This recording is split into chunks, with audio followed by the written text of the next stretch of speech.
Hello everyone and welcome back to The Political Dispatch, the podcast where we explore the world's headlines and trace their roots through the past to make sense of the present. I'm Tom Spare. I'm Lily Maud. And I'm Sid Gurabadi. Today's episode is the first of a three-part series on how Brexit happened. 23rd of June marks 10 years since the UK voted via referendum to leave the European Union, EU. Today is part one, the road to vote leave. In this episode, we are speaking with Dr Nicholas Startin, who works as an Associate Professor of International Relations and Interim Dean of Academic Affairs at John Cabot University in Rome, Italy. This episode will be followed by a part two, a tale of two campaigns, looking at Vote Leave and Remain campaigns, as well as the media environment, with our old lecturer, Dr Mike Berry, which will be released on the anniversary itself on the 23rd of June. And then part three, 10 years later, evaluating where the UK's relationship with the EU is now and the legacy of Vote itself, which will be coming out in July. So, Lily, do you want to tell listeners about Dr. Startin's background? His research focuses primarily on Euroscepticism and opposition to the EU, centering on political parties, public opinion, referenda, and the media. So, here is our conversation with Dr. Nicholas Startin, A Brief History of British Euroscepticism. Well, at 20 minutes to 5, we can now say the decision taken in 1975 by this country to join the common market has been reversed by this referendum to leave the EU. The British people have made a choice. That not only needs to be respected, but those on the losing side of the argument, myself included, should help to make it work. Let June the 23rd go down in our history as our Independence Day. Conference, mark my words, we will make Brexit a success. The British people have spoken and the answer is we're out. Thank you so much for joining us on the Political Dispatch. You teach at John Cabot University in Rome. Before we get into all of this, can you tell us a little bit about yourself and where your research interest in Euroscepticism began? I know that's probably a huge question, so take us back as far as you would like, but tell us how you got to this point. Yeah, nice question to start. So I got interested in studying Euroscepticism when I did a Master of Philosophy at Birmingham University, which looked at how French political parties had reacted to the Maastricht Treaty in France. My background initially was in European studies and French. And they had a referendum back in 1992 about the Maastricht Treaty. And that proved to be very divisive. Sounds familiar, huh? And building on this, I went on to do a PhD in political science at Brunel University in West London, which looked at the way Euroscepticism was dividing the French Gaullist movement, similar to the Conservative Party, if you like, in the UK. And there was a breakaway party in 1999, and it all looked very, very exciting back then in terms of the French case. And I guess from there, I started to look at Euroscepticism from a comparative perspective. And then, of course, got drawn into, the UK relationship with the EU and Brexit. And I founded the University Association of Contemporary European Studies Network many years back on Euroscepticism. I guess it all sort of mushroomed from there. And it's probably the area of research that I'm best known for, although I also kind of research the wider field of kind of populism as well, which is obviously related to this. So that's a little bit about the background. It sort of feeds quite nicely into the obviously the theme that we're talking about today. And we're fast approaching the 10th anniversary of Britain voting to leave the EU, not the anniversary of actually leaving.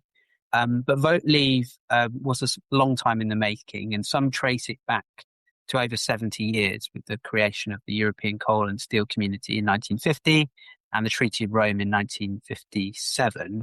Why didn't Britain join those organisations at the outset? And what does that tell us about perhaps Britain's early relationship with the wider European project and European integration? Thank you. That's a very interesting question. Well, look, the UK was invited to take part in the talks for the founding of the European Coal and Steel Community and the European Community in Rome.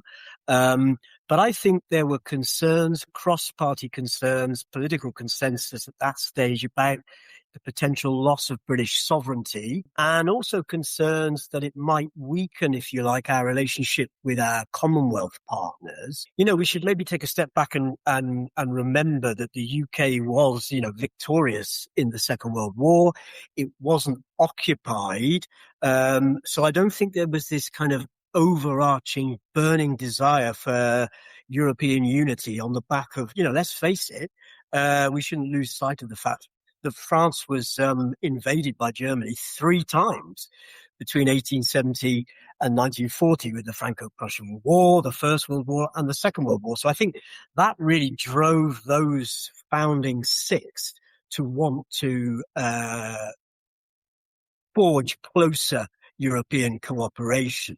And I think we should probably also remember that the UK did twice try to join the European community before it actually did. So we had 2 attempts that were not successful in 1963 under Conservative Prime Minister Harold Macmillan. And then we had a second attempt under Labour Prime Minister Harold Wilson in 1967. But essentially, the French president vetoed the application. Charles de Gaulle vetoed the British application to join the European community twice. Now, why did he do that? I think he felt that the UK was very close diplomatically, politically, militarily with the United States. And he was worried, I think, that, Washington, the American government would assert too much influence over European affairs. So I think that was one of his primary motives for blocking British entry to the European community. And I also think he felt that the UK would prioritize trade links with its former Empire Commonwealth countries. And I just think he felt that, the UK isn't Europe. It was a different language. We share a common language with the US and Commonwealth countries. And I think he was skeptical about what Britain would bring to the European table. So that's why he blocked it, I think. One thing to sort of add on to that, did it have any links to how he was treated by the British in the Second World War? No, I don't think it did, Tom, because I think actually, Charles de Gaulle's memory of, giving those very famous speeches from London to which reached out across France, the Free France message. I think he had a pretty strong relationship, a strong bilateral relationship with the UK. And, that was evidenced by the fact that he was securely housed in a safe house in Hertfordshire by the British government. I think he just viewed it as something very separate. I think he thought that Britain would be better off, actually, just pursuing a kind of bilateral relationship with the member states of the European community. Like you mentioned how in the late 60s, de Gaulle kind of vetoed their entry twice. And but in 73, they eventually joined the EEC, that's the European Economic Community. And so within 2 years of holding a referendum on whether to stay, why did they join in 73? What basically changed in those 3 to 4 years? And then why did they again do immediately a referendum in 75? Who was involved in that? Could you highlight a little bit about that as well? Yeah, that's an interesting question. And I think, domestic politics plays a part here. But I think part of the answer to that question goes back to my previous answer that, in a sense, it was third time lucky with the application, because by then President de Gaulle was no longer president of France, and we had President Georges Pompidou, and he took a much more kind of pragmatic stance, and he felt that actually there could be some benefits of the UK joining. So he didn't use his veto to block British entry to the European Economic Community. And then jumping ahead, the Conservative PM was then Edward Heath, and he was quite Europhile, actually, probably one of the most Europhile Conservative prime ministers we've had. He was convinced of the economic necessity, so that's why he made that third application. So the question, Sid, is, why did they end up having a referendum? The reason that we had the referendum after we joined was because the Labour Party under Harold Wilson had campaigned at the 1974 election by saying that we're going to have an affirmative referendum on whether we stay in the European community. And Labour won that election in 74. And so that referendum became a reality. There are parallels there with 2016. Now, Labour back then, and this is an interesting point, I think, was much more split on the European question than the Conservative Party back in the 70s. And I think the reason for that was that there was a perception on the left of the Labour Party that the European economic community was this sort of capitalist club, and that membership was not in the interests of the UK. And there were other Labour politicians on the left who campaigned quite vociferously against the UK staying in the European economic community. Future leader Michael Foot campaigned, Barbara Castle, Peter Shaw. These are kind of famous Labour 1970s names. In the Conservative Party, the dominant figure was actually Enoch Powell, him of the infamous Rivers of Blood speech, who later became an Ulster Unionist MP. He was the most prominent exit campaigner. On the whole, the Conservative Party was fairly united around Britain staying in the European economic community. And I think it's partly in the name, isn't it? Then it was an economic community, and it wasn't taking a political shape like it is now.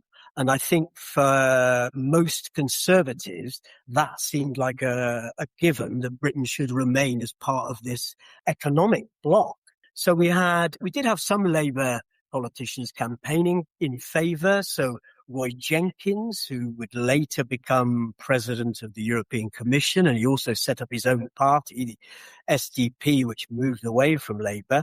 We had obviously the Prime Minister Edward Heath campaigning in favour, the Liberal leader Jeremy Thorpe. So it was an interesting campaign, and one of the most prominent campaigners in favour of staying in the European community was Margaret Thatcher, who had then sort of just become leader of the Conservative Party.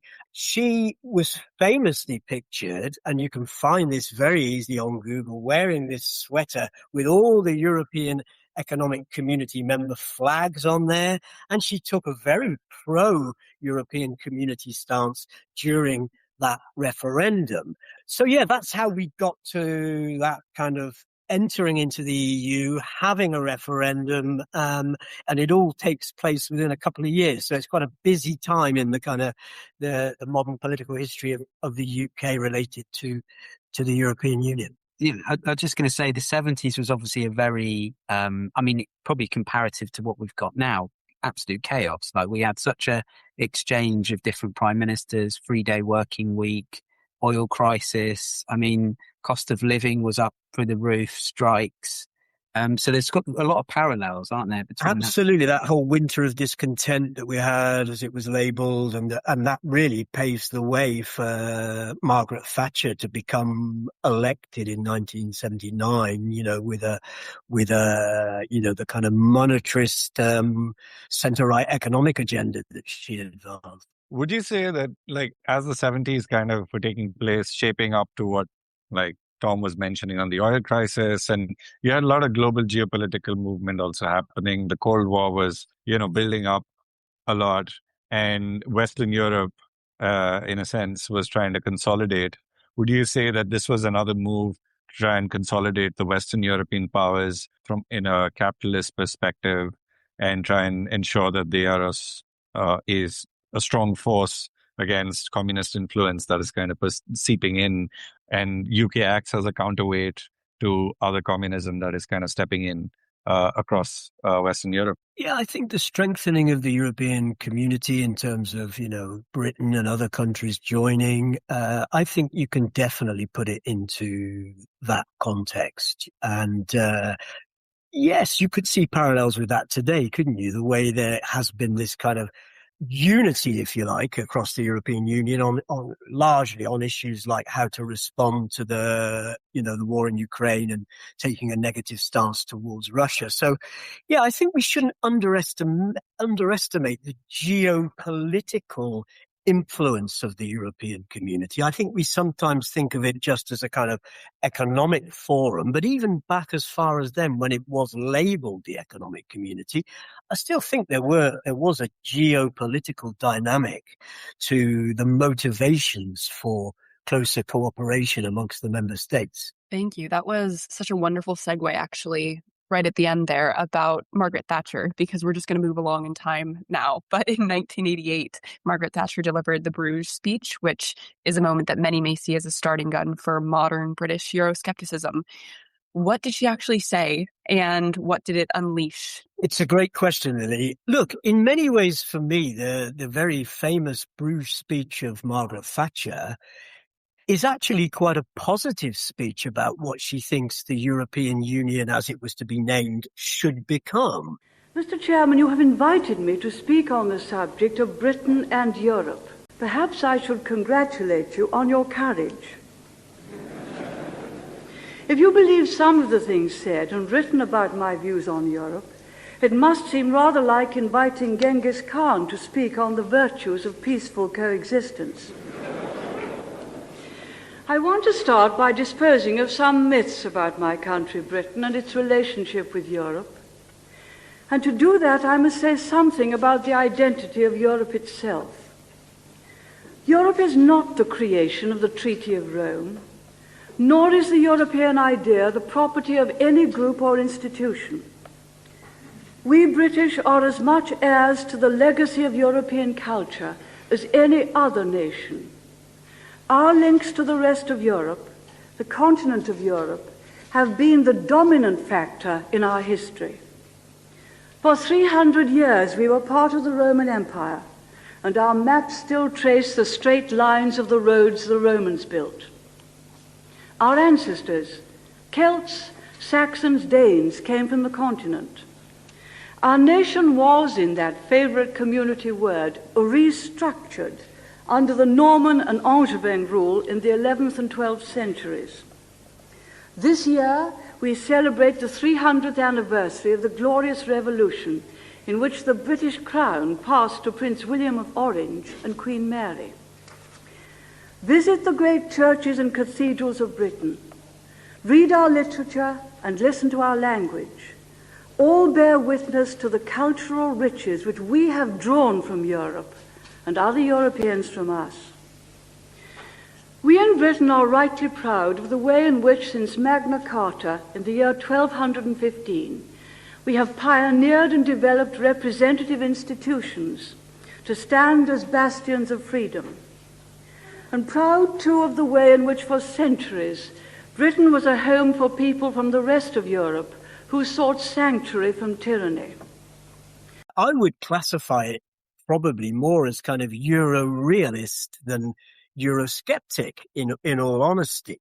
So, I've just got a couple of snippets here from the speech. She says straight up, Britain does not dream of some cozy, isolated existence on the fringes of the European community. Destiny is in Europe as part of the community. And she says the European community is a practical means by which Europe can ensure the future prosperity and security of its people in a world in which there are many other powerful nations and groups of nations. So much of this speech is actually quite positive, and she sets out 5 guiding principles for the future, which she believes means that the European community will succeed.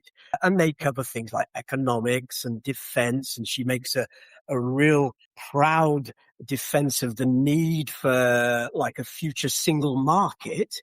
And it's really only as you sort of scroll down and, she's saying things like it mustn't be protectionist and Europe needs to have policies which encourage enterprise. I mean, yes, it's a bit of a neoliberal take on what Europe should be, but it's actually quite positive. And she talks about the need for Europe sort of having a secure defense strategy to run sort of parallel with NATO. So there are sort of parallels there with today, and at the end she says, let us have a Europe which plays its full part in the wider world, which looks outward, not inward, which preserves the Atlantic community.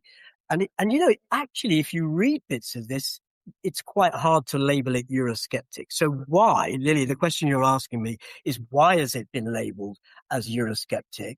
I think it's because in the speech there is pushback to Jacques Delors, who was the French president of the European Commission, a very famous Socialist Party French politician. And so he's starting to articulate at that stage this idea of a federal Europe and what becomes known as the Maastricht Treaty in 1992. And in the speech, Thatcher does say this, and I think this is where the reputation for it being Eurosceptic. She said, we have not successfully rolled back the frontiers of the state in Britain only to see them reimposed at a European level with a European superstate exercising a new dominance from Brussels. And I think it's that phrase that has really meant that the speech has become labelled as this kind of galvanizing force for Eurosceptic voices. She resisted the European Commission's plans, which were led by Jacques Delors, for things like centralising labour regulations. And she was very anti the idea of European Union social policy. She very much wanted to keep Europe as a kind of economic and security force to be reckoned with, rather than to be getting into the levers of politics and social policy. So, yeah, I think on some levels it's an unfair categorization to call that speech Eurosceptic. It's more her kind of Europe of her Euro-realist stance that the European community should be a collective group of sovereign nation states.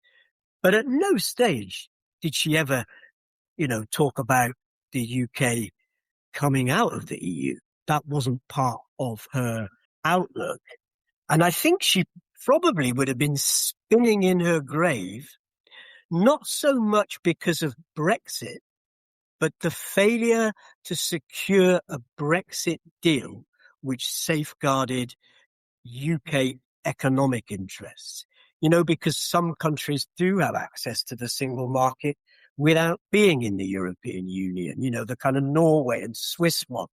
And I think that is probably something that she would have pushed back against if she'd been alive during the referendum negotiation process towards the exit after we'd voted. It just reminds me actually of the Sun headline, which I think was in 1990, which was Up Yours Delors, which was a classic thing that the Sun was doing in the late 80s, early 90s, very Eurosceptic take on it. Absolutely. I mean, I've done some work on kind of tabloid portrayals of the European Union by British tabloid press. And certainly, that headline is probably the one that even today still sticks out for its audacity, its boldness. And I've given talks in universities in France and Italy, delivered in English to largely non-UK native speakers. And it's so funny when you talk about that particular headline, because it's slang and they don't really understand what it means. And then you get in to try to explain to them what Up Yours means. And it's always a lighter moment in the discussions that we have around, the British relationship with the EU. But that was a real turning point, I think, in the way the tabloids started to really portray Britain's relationship with the European Union in quite a negative way. Yeah, and often driven by Murdoch's side of things. Also, in those early days, Boris Johnson was a journalist at that point before he was a member of Parliament, and he was Correct. And wrote, some critical pieces about what the EU was and where it was going in terms of its, future trajectory. Talking about bananas, I think, was one of his articles. Yes, bendy bananas. The idea that the European Union was going to ban bendy bananas. I don't think it was a real story. I think, using the modern parlance, we'd be talking about things like misinformation. Yes, and in fact, the European Commission posted on their website all of these false claims coming largely from the British press, but also from other countries' presses as well. It wasn't a uniquely British thing, this kind of Euroscepticism front page headline way forward. After Margaret Thatcher, we had Sir John Major, I should say, referred to some of his colleagues as the bastards. Who were the bastards, and what did that force of group of people do for Euroscepticism in the 90s? Yeah, thanks for the question. Just to give it context, I well remember this. He made a comment which was accidentally recorded by a television microphone after he'd done a BBC interview, if I remember correctly. John Major was somebody I think who people thought had real sort of, integrity and values. And I think they were really shocked to hear him using this kind of phraseology. But who was he referring to is a good question. So it's a faction, if you like, of right-wing Eurosceptic conservatives within his party, and some of them within his cabinet, who he felt that they were undermining his leadership and trying to derail the Maastricht Treaty, which was something that John Major was in favour of, even though he negotiated, opt-outs from the kind of social chapter. But yes, who were they? So Michael Howard, if you remember him, Peter Lilly, Michael Portillo, who you may have seen, traveling around on trains on his travel program. Then there were also some backbenchers, so not just cabinet, but there were also people like Ian Duncan Smith, who would then become a Conservative Party leader later on. Bill Cash, he was a Eurosceptic MP for a long, long time in the House of Commons. Theresa Gorman. And I think what was quite interesting was I remember in an interview he gave in retirement in 2013. He gave an interview and somebody asked him about it. And he did say, calling them bastards was unforgivable on my part. But then he then pipes up later by saying, my only excuse, though, it was true. They were bastards. Because I think he genuinely thought that their goal was to make the Conservative Party into a party that didn't necessarily support membership of the European Union. And I think he thought that was a major mistake, because a little bit like Heath, who we talked about, previous Prime Minister, John Major was, quite pro the European Union, I would say, more so, I think, than Margaret Thatcher.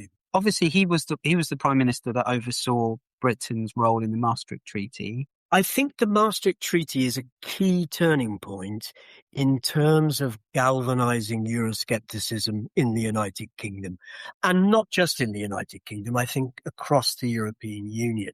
And why is that the case? I think, first thing to say, the Maastricht Treaty, the Treaty on European Union, 1992, the name changes from European Community to European Union. And we're talking about the creation of a new political order here. It takes on a political dynamic that it didn't previously have.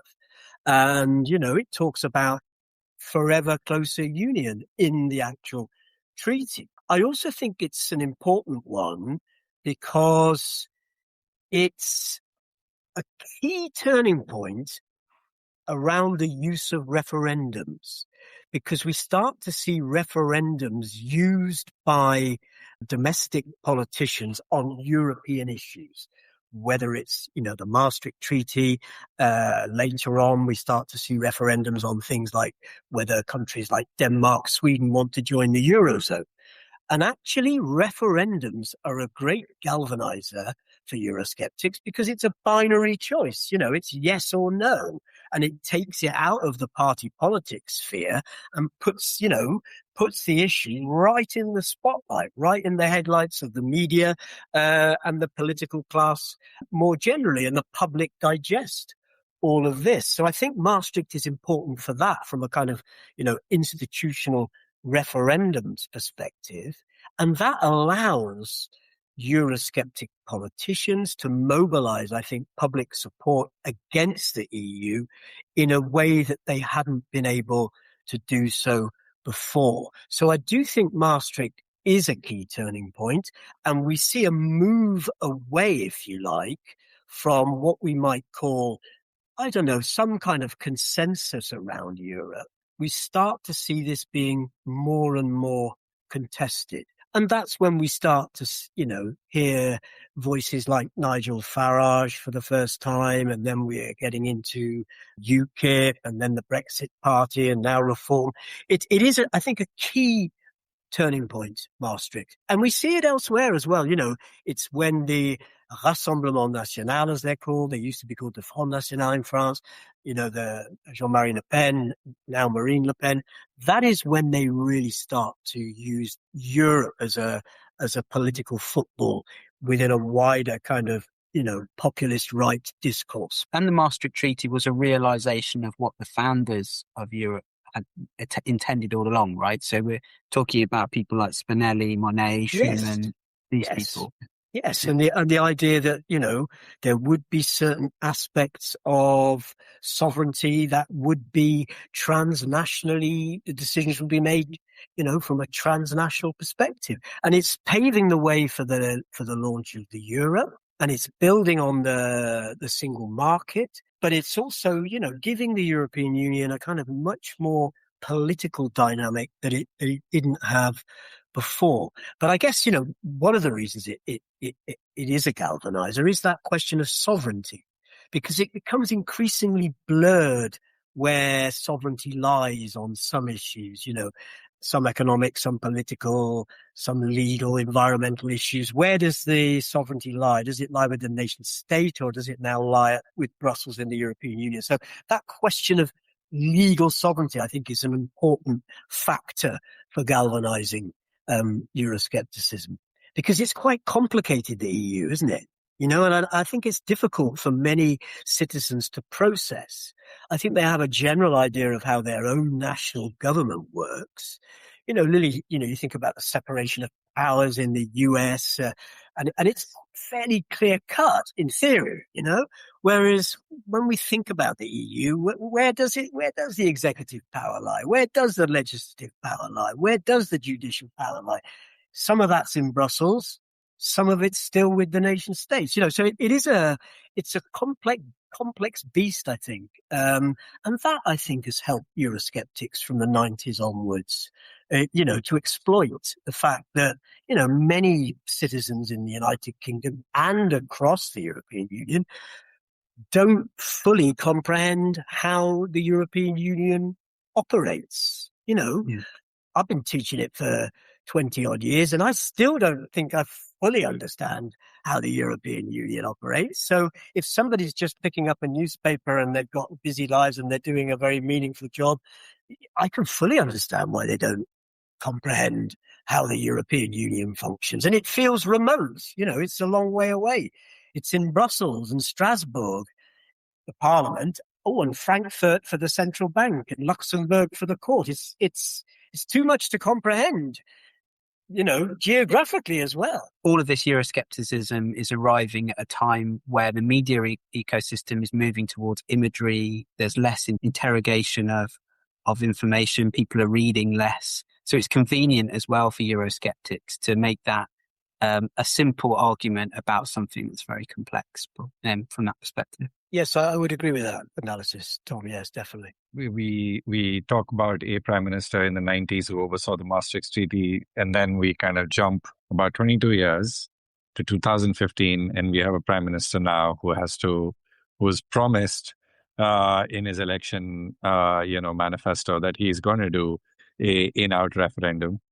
And clearly, it was more of a poll tactic rather than an actual thing that they wanted to do. They just wanted to gain the power.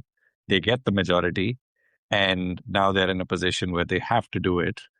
So David Cameron, who's the sitting prime minister at that time in 2015, he attempts to renegotiate Britain's relationship with the European Union, doesn't achieve much. The Vote Leave campaign is kind of building up and so on. So if you could highlight that a bit on who the key players were in the Vote Leave campaign, and how did the Euroscepticism finally break into the mainstream? It's always the biggest question when we're asking about Brexit, right? How did this all happen? Yeah, well, look, it's a good, you ask a good question, and you asked it, with good layers of discussion there. I mean, I don't think David Cameron probably thought he was going to win a majority. And I think he probably thought he might be in a coalition again, and the Lib Dems would stop him having the referendum, and that would be part of the the Lib Dems' red lines in the coalition building. But he won and promised that would be a referendum, and he kept his word. He did try to get a package for the UK before he went for the referendum, an agreement with the then president of the European Council, Donald Tusk, for some concessions on welfare and immigration, sovereignty, economic governance and competitiveness. There were a few things in there that actually were worth negotiating. But at the end of the day, I think it was portrayed by the media as a bit of a damn squib in terms of what he'd managed to get from Brussels to sort of beef up the Remain side of the campaign. And so we're then sort of left with this rather lopsided campaign, I would say, in terms of we have almost two parallel campaigns for Leave going on at the same time. So we have the sort of official one where I guess it's the funded one, and it's kind of Boris Johnson, once he makes his mind up which side he wants to be on. It's Michael Gove. I think the Labour MP, the German-born Labour MP for Edgbaston and Birmingham, Gisela Stewart, played quite a big part in giving that more of a cross-party feel. And then parallel to that, we have Farage's own Leave campaign, which they called the kind of grassroots campaign, which is, focusing more on kind of migration and sovereignty, and it's probably less holistic than the official Vote Leave campaign. Going back to the tabloids, Tom, I think they play quite a central role during the campaign in promoting what Vote Leave and the grassroots campaign stand for. And there's a real strong emotional connection, I think, that the Vote Leave campaign is able to have with large swathes of public opinion in the UK. There's a strong emotional connection. And actually, we're seeing more and more papers in the field of Brexit, which are actually from psychologists, about the emotions of Euroscepticism rather than necessarily, the political sciencey stuff. And that whole slogan, "Take back control," was quite a powerful message. And then on the other side, you've got the Britain Stronger in Europe campaign, which was more, which obviously the Prime Minister is sort of fronting. But there's cross-party support, from Labour, Lib Dems and Scottish nationalists and Welsh nationalists. But I think the problem is that they put all of their eggs into the sort of what I would call the rational choice economic basket.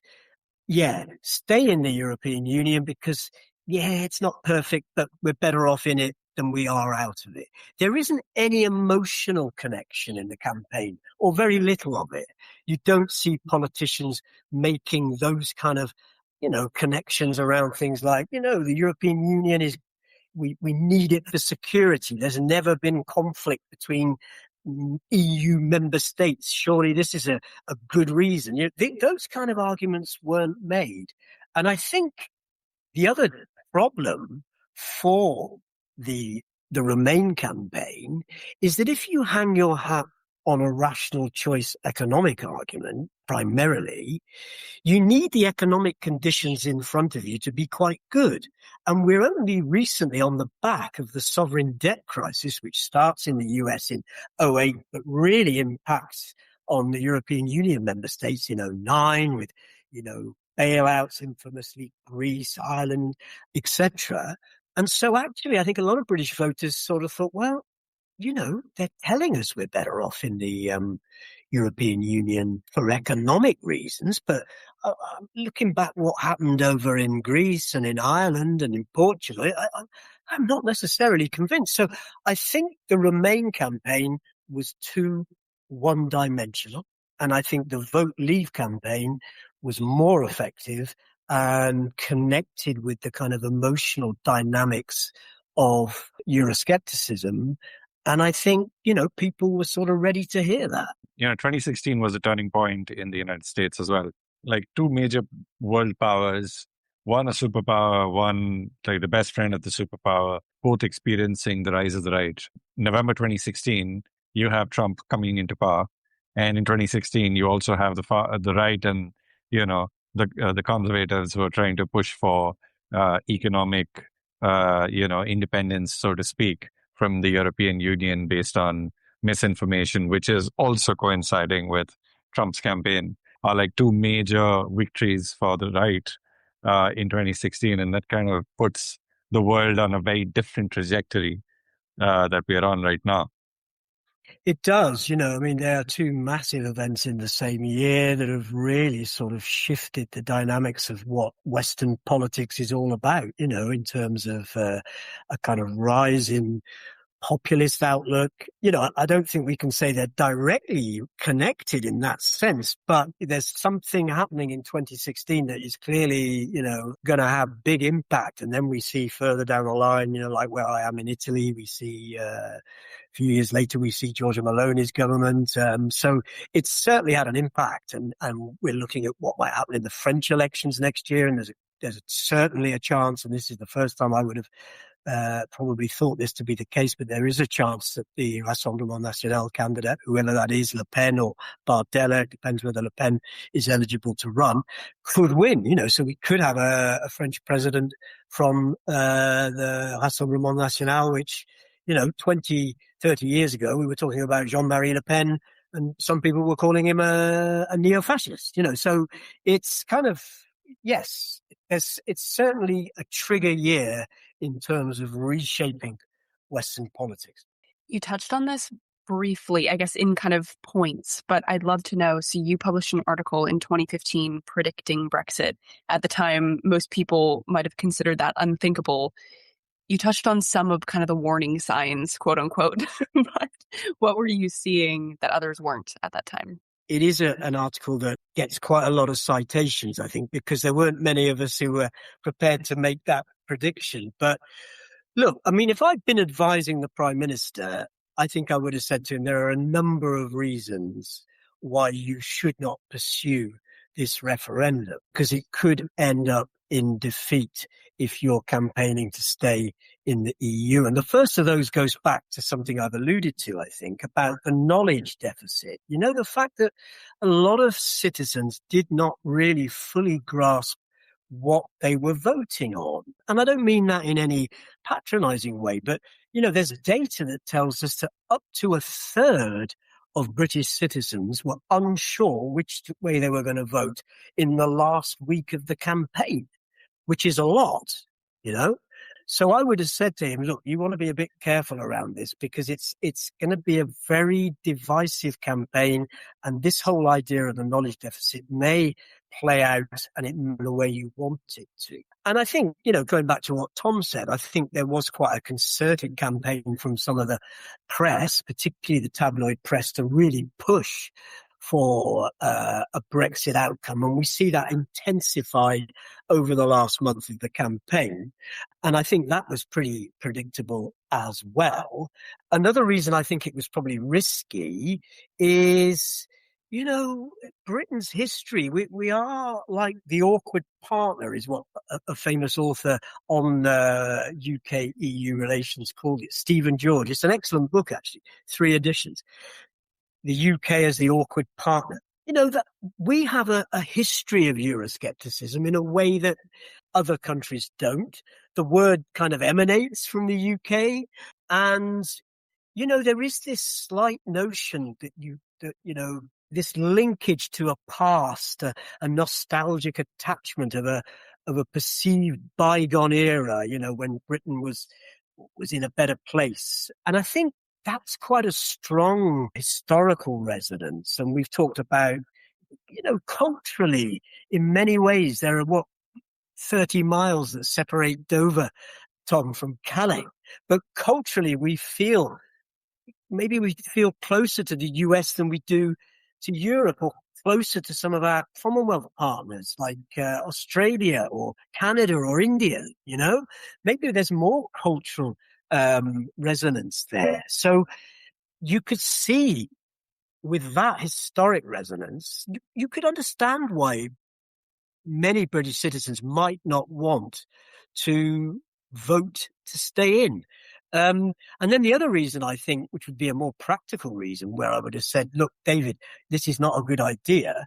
If you look at the 16 EU-related referenda that took place in the new millennium, so between 20,000 and 2016, there were 16. Only 6 actually produced a yes vote. And in a couple of cases, they had to go back and have a revote in Ireland.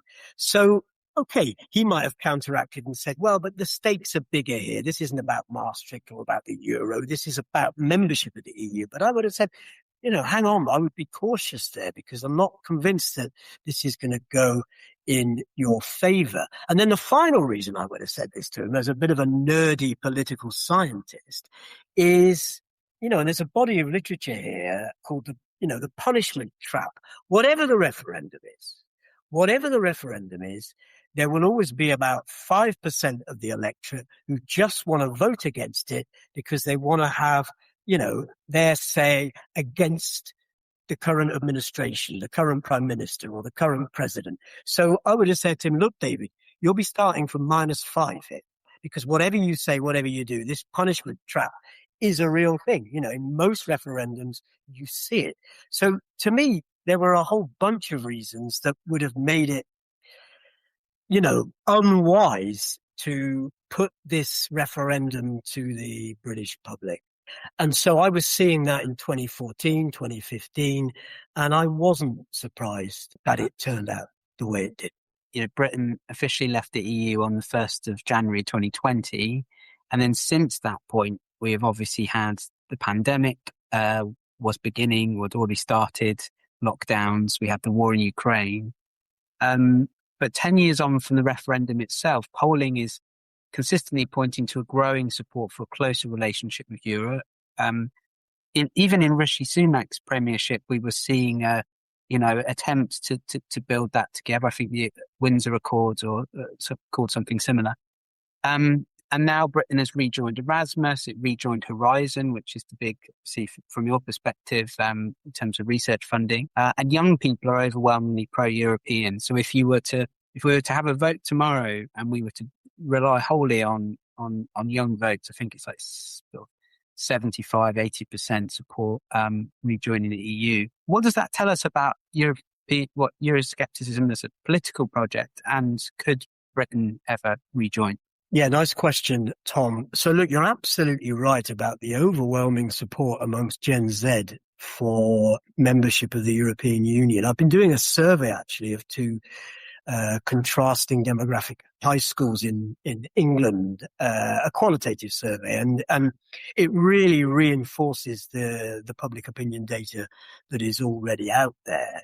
This kind of politics of memory. So we did it with 6th form students who were kind of 17, 18, and they would have only been about 6 or 7 when it happened, but they have memory of it, or they've built a memory of it. And there is a lot of resentment about how they feel, this decision was made and it was the wrong decision. And there is this kind of generational tension in the answers as well.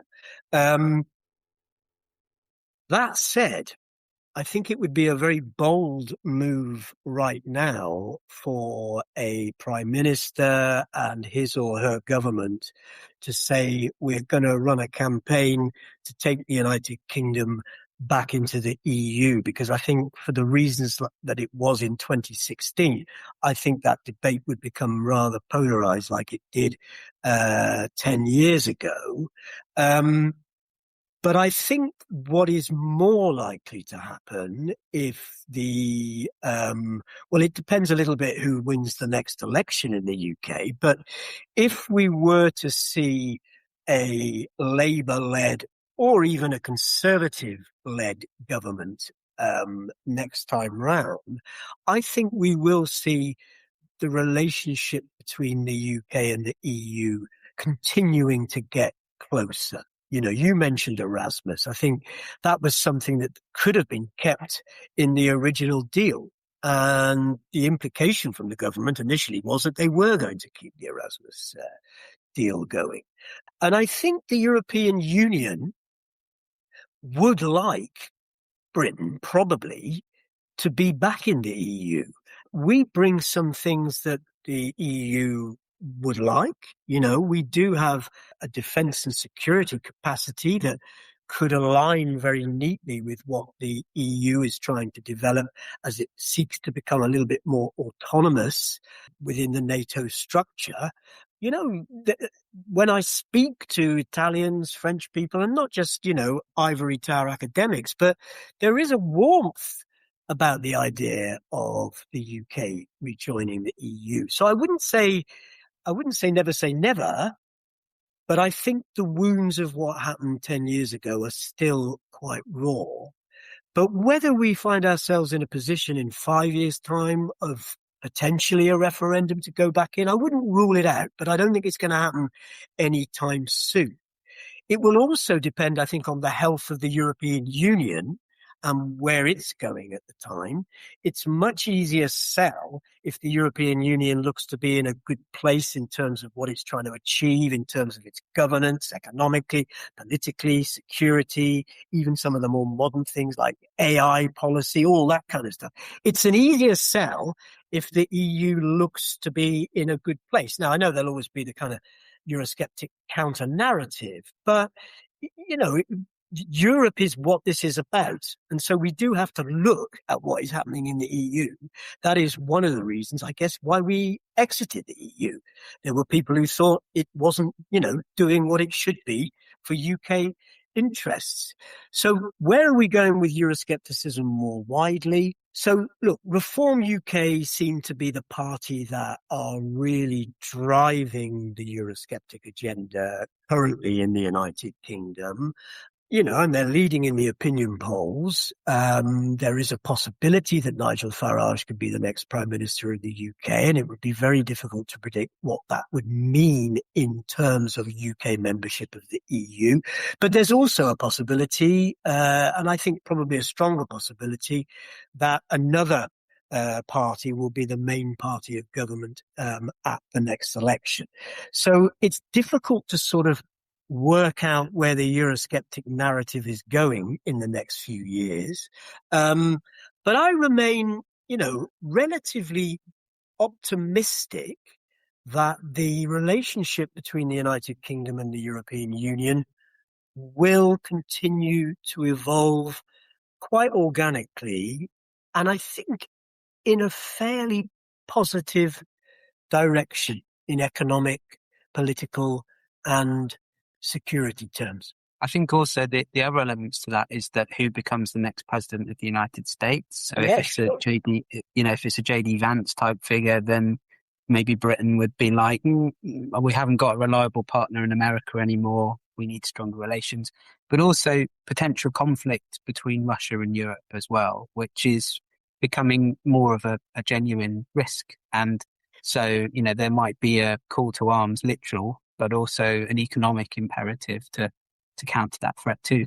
Yeah, and actually what we've seen with the invasion of Ukraine by Russia is that if we look at public opinion across the EU, Eurobarometer, who do these twice a year do test the water across the EU member states. Actually, support for membership of the EU has gone up rather than down over the last couple of years.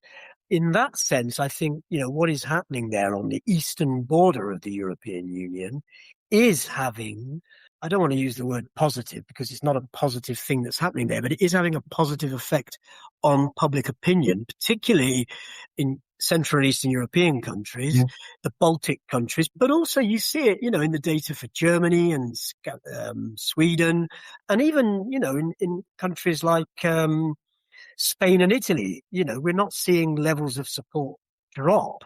I think security probably is the big issue that the European Union faces.